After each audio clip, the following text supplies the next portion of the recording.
Hey everybody, evening and morning of the 21st day. Thank you so much for being here. I have, as I have watched the numbers and see that the numbers are pretty consistent every day, I hope that that means that someone that isn't in the comments, because I do so appreciate the comments. But I hope that if you've been watching this and you have been consistently coming back, that it is absolutely opening your eyes to who you truly are, or strengthening that resolve of who you already know that you are, and maybe you're not getting a lot of support about that. Please give me feedback in the comments. If you have questions, if there's anything that you still are uncertain about, confused about, you can also go to my website. Really, the only thing I have at my website is a place where you can go and you can email with me and talk to me that way. It's Victoria Moore McDowell, mcdow.com. So if you want to talk to me, or even if you are someone that has come across my channel, come across this information, I already have one church that is looking at this to do teaching. If you would like for me to facilitate that, there are many things on the horizon in which I will hopefully within the next few months be able to start taking appointments and events and things like that. But anyway, if you want to contact me through my website, that will be great. Or you can contact me through the comments and we'll go from there. But today is not going to be long, and it's not because I don't have anything much to say. It's because, remember, all I'm doing is giving you information for you to work on yourself. And the evening and the morning of the 21st day in our book, it actually does have a whole lot of writing because I want to instill in you the things that we've already gone through.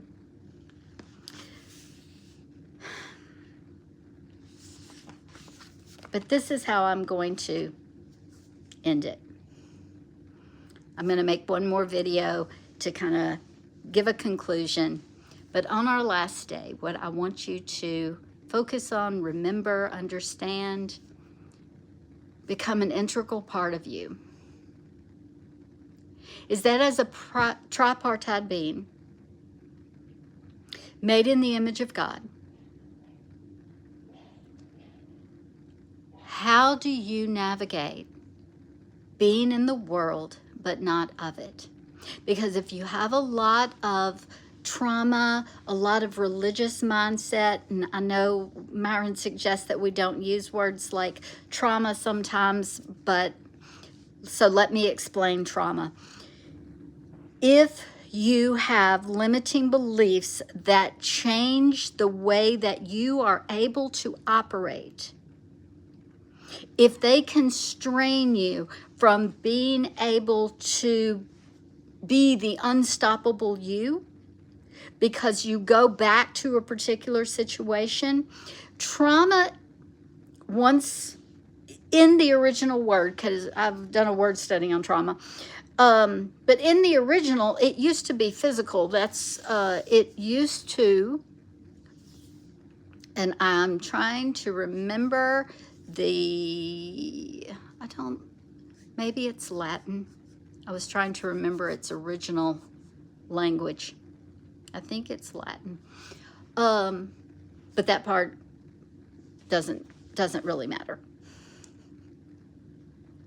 I know, see, everything's not always smooth and bright, but you know, when it's in there, and this is a reason that as I'm getting better and as I'm learning and as I'm growing, I just want you to understand that you can have all this great ability to serve others and you can still stumble sometimes, but it's okay. So that's the reason I'm not gonna start over. Now, what that used to, the word in its original form, once referred to physical trauma. Over the last 2 decades, almost 3 decades now, The word has been used in a psychological aspect to point back to a moment in time that marked you and changed the way that you operated from that moment on. Now, just like a situation can seem bad, but it can be reframed to actually be a good situation because of all the things that came out of it. Remember, as Myron talks about, and he just is reminding us, it's not new with Myron, it's just something that he brings to our awareness, and that is there is no one-sided anything. So trauma is the same.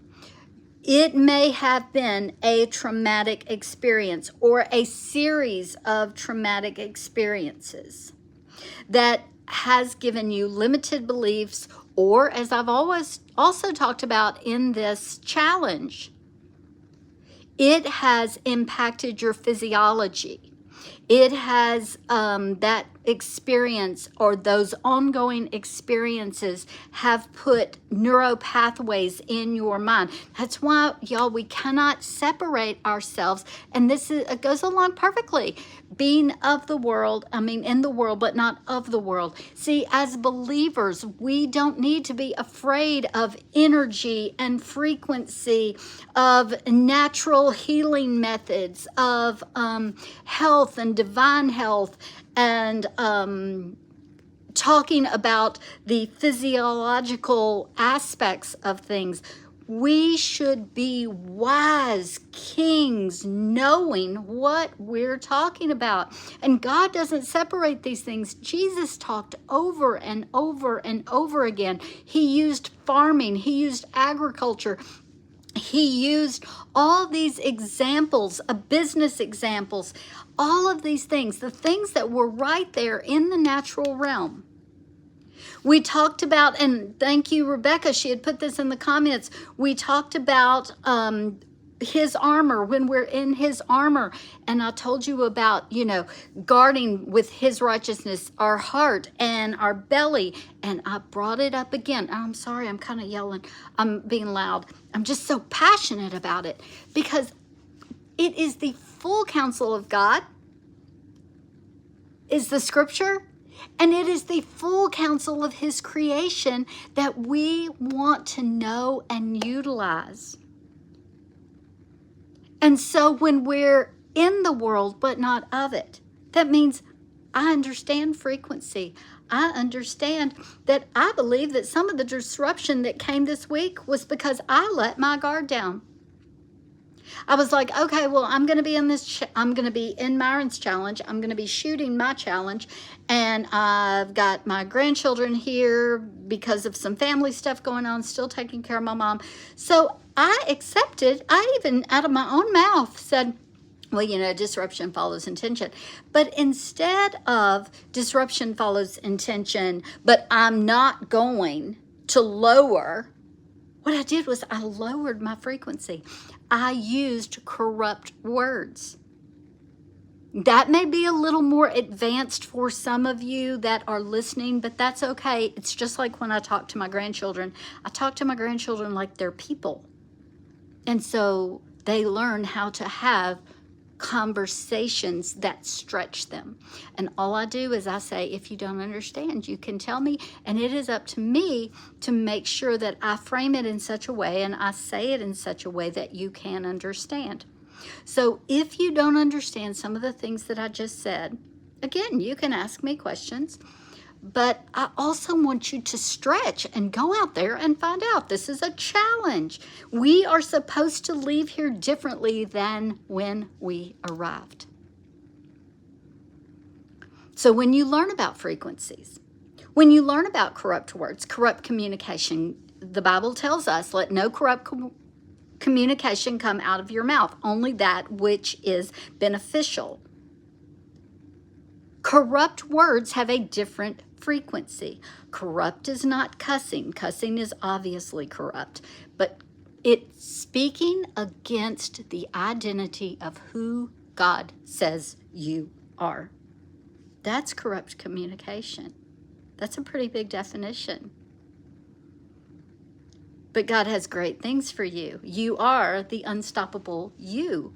And to be unstoppable, you have to have the awareness of what is happening around you. So I guarantee you the next time, in a couple of months, when I do Myron's Challenge again, instead of just being like, oh yeah, well, you know, some disruption is going to come. Instead, I'm going to be like, oh no disruption. I'm not taking any extra disruption.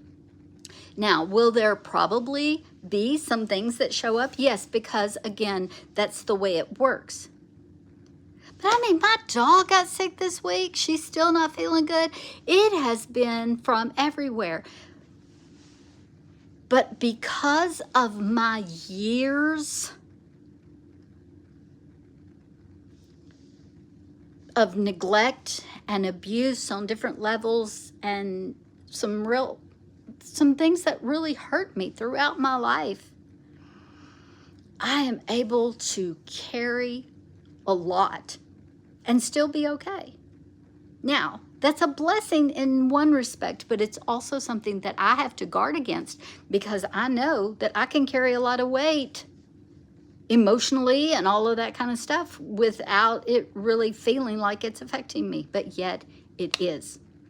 Now, I'm giving you all of these examples because they are all of the same root. They are being in the world, but not of it. So what kind of guilt, what kind of condemnation, what kind of angst and anxiety, any of those things that happen when you feel like you've got your foot in, you know, over here and over here. Yeah, just move that foot. Just move it. Just move that foot, stand tall, be the unstoppable you. You have the identity of Christ. You have divine DNA. You were made in the image of God, and there are great and mighty things that you can do, and you can't do it as a double-minded man. A double-minded man will receive nothing. All of these things are principles that you can find in science, that you can find in psychology. Just remember, as you're learning different things, to never take away the Creator and worship the creation, because that gets you back into the tree of the knowledge of good and evil. And you will get so freaked out. You can get, because this happened to me, you can get so freaked out or so intent. I don't really freak out. I guess I just mean intense. It's like a real intensity as to doing good, that it's a counter. It brings imbalance. I'll put it that way. It brings imbalance. So I hope that you have enjoyed this.